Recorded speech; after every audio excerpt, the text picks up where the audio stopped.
So I reset the shop built buffer. I wanted to give you guys some specs here.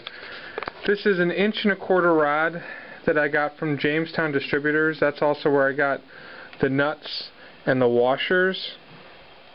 The larger pulley here I bought on eBay, along with the bottom pulley I purchased off eBay. I had the motor already.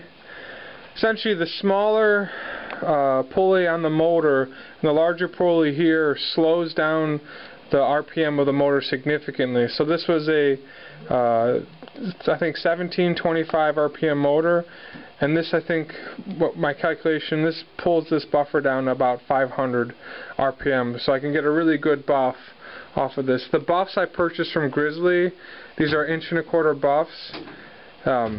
You know, I've got 2 buffs on each side, one for the fine and one for the extra fine.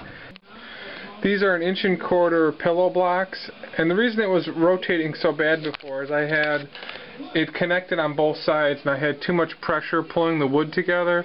So now I've just got this set on one side, so that way as it rotates I don't get the jumping around because it's off by a bit. So the machine is pretty quiet here. I shot a video and I'll put that on here. But essentially, you know, it's just mounted to my copy cover now that I also brought downstairs. But I think in total with the motor already purchased, I don't think I spent more than maybe $150. And if you look at Grizzly or some other places that sell buffing equipment, I mean, you're talking mucho dollars to build a buffer with these size buffs at this slow speed. I did have the StewMac buffer at one point. I didn't like the size of the buffer. You know, these are 15-inch buffs, so they stay really cool. The pulleys, this is a 10¼ pulley, I think, and that's a 4-inch pulley.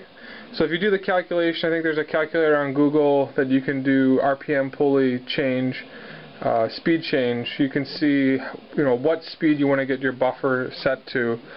The other thing I only bought, I think I bought these from Grizzly as well, were the flanges that held the buffer straight.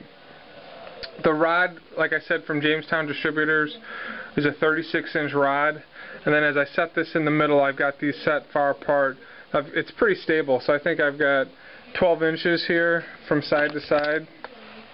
I bolted the pillow blocks through the pieces of wood on each side to get it really stable.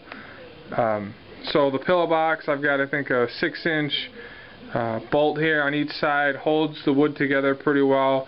You know, essentially I just built a rail system, a ladder system, and then put this at the top of the ladder, and I've got it, you know, on both sides so that there's no side-to-side vibration.